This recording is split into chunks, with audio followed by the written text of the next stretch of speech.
안녕하세요. 당신 근처의 변호사 법무법인 명재 이재희 변호사입니다. 오늘은 구체적으로 의료 광고 위반에 따른 행정처분과 형사처벌의 수위, 그리고 영업정지 처분을 피하기 위해 부담해야 하는 과징금의 액수 등을 시청자분들이 직접 확인할 수 있는 방법을 가르쳐 드리고자 구체적인 예를 하나 잡고 먼저 설명을 드리려고 합니다. 2탄인데요. 가장 후기입니다. 즉 의료기관이 사실은 작성을 했는데 그 환자인 것처럼 작성하는 그런 가장 후기 형식인데요.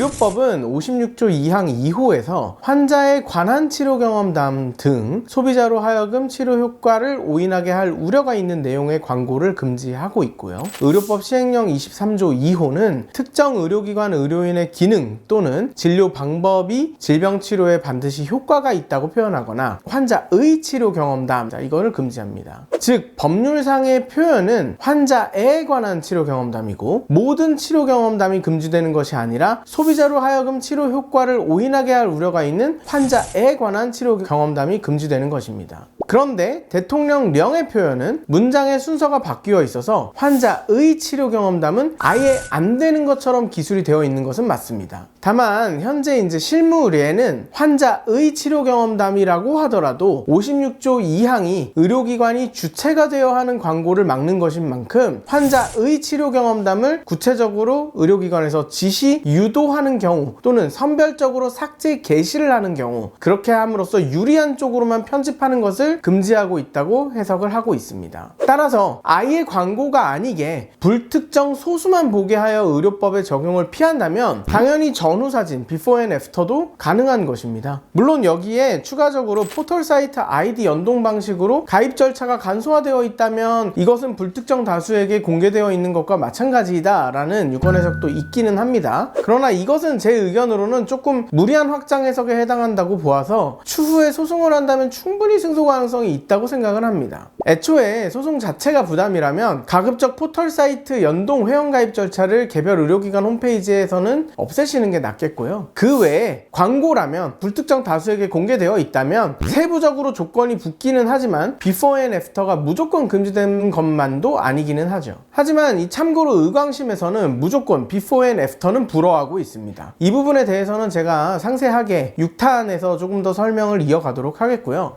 여신티켓, 여우야, 강남언니 이런 곳에 좋은 후기를 작성해 줄 것을 전제로 가격을 할인해 준 경우가 있다면 이는 환자의 치료 경험담을 선별하는, 지시, 유인하는 유리한 후기만을 획득하는 개입이 없는 경우에만 가능한 것입니다. 즉 환자가 나쁜 후기를 솔직히 쓰더라도 차액을 지불해야 한다 이런 조건이 없어야 된다는 것입니다. 가이드라인에서는 이 부분을 마치 시술 할인 등을 받았다면 무조건 의료법 위반인 것처럼 표현되고 있기는 합니다만 나쁜 후기를 써도 그렇게 할인을 해주는 것이라면 이건 의료법 위반 사항이 아닙니다. 다음으로 진료와 무관한 단순 방문 후기, 예컨대 주차가 편했어요, 직원분들과 원장님이 친절하셨어요 등등의 내용 등을 적는 것은 진료와는 무관한 내용이라서 소비자 보호운동 측면에서 당연히 가능한 내용이기는 합니다. 마지막으로 오늘 살펴볼 핵심 쟁점인 가장 후기입니다. 의료기관 측에서 환자의 동의를 얻었던지 안 얻었든지 환자인 척하면서 후기를 작성하는 것은 단순 방문 후기라도 위법사항입니다.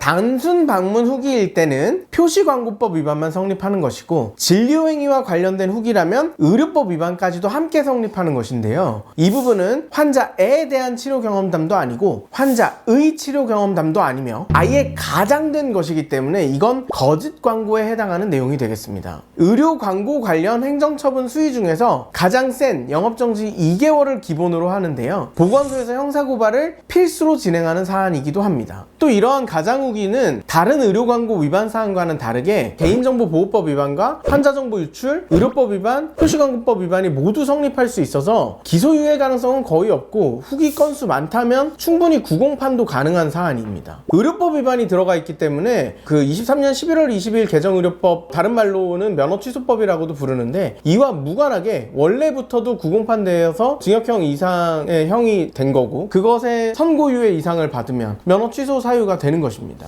다만 이렇게 가장 후기가 많아서 최악의 경우가 아니라면 그때는 대부분 행정처분은 영업정지 2개월로 확정이고 면허와 관련해서는 벌금형이 대부분 사안이기 때문에 크게 문제는 없다고 생각이 됩니다. 자, 이 사건은 행정소송해도 영업정지 2개월을 낮추는 게 거의 불가능해서 필패라고 보시면 됩니다. 다만 이 영업정지 2개월, 즉 1개월당 30일로 보기 때문에 이거에 해당하는 과징금을 납부하고 그 영업정지를 피할 수는 있습니다. 이 행정처분의 기준은 국가법령정보 사이트에서 의료관계 행정처분 규칙이라고 검색을 하셔서 나오는 별표에서 어떤 위반 사항에 대해서 얼마의 행정처분이 나오는지를 확인하실 수가 있고요. 영업정지 1일당을 가름하는 과징금의 액수는 의료법 시행령 별표 1의 2에서 확인하실 수 있습니다. 예를 들어서 연매출 10억을 초과하고 20억 이하인 경우에는 영업정지 하루당 204만 2천원의 과징금을 납부해야 하고 여기에 60일을 곱하면 과징금 액수가 1억 2,252만원이 되는 것이죠. 원장님들 설마 가장 광고 안 하시겠죠? 남들 한다고 이거 나도 해야지 이렇게 할 만한 상황도 아니고 현재 시국이 그런 상황도 아닙니다. 절대로 허락 없는 가장 광고 하지 마세요. 제 영상 보기 전에 이미 하셨다고요? 이거 만약에 환자한테 동의 없이 했다는 거 걸렸으면 과징금 액수 빨리 계산해 보시고 과징금이 1억 2천이다 그러면은 한 3, 4천 이렇게 줘서라도 신고만 못하게 하세요. 잘못하다가 면허 취소되는 것보다 무조건 이득이고 영업정지 2개월 맞거나 과징금 대체하는 것보다도 무조건 이득입니다. 이런 사건은 환자들이 자신의 사진에 대해서 사용 동의가 있든지 없든지 상관이 없는 문제입니다. 만약 환자가 동의를 해줬다고 하더라도 이것은 실정법 위반에 대한 거짓 광고에 동의하는 내용이기 때문에 민법 103조 반사회적 법률행위로서 무효입니다. 개인정보 수집 이용, 제3자 제공 다 동의했어도 그냥 청부살인계약서 쓴 것처럼 무효라는 거예요.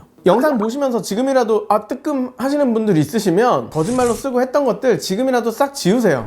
자, 오늘은 가장 후기 알아봤는데요. 다음 영상에서는 우리 사전심의 대상 매체를 좀 가이드라인에 따라서 쭉 정리를 하고 랜딩 페이지에 대한 논란을 좀 종식시켜 드리겠습니다. 그리고 원래는 또 두 편으로 제작하려고 했던 정보성 게시글과 광고성 게시글에 대한 구별도 좀 1탄에서 다뤄드렸으니까 다음 영상에 붙여가지고 한꺼번에 같이 좀 설명을 드리도록 할게요.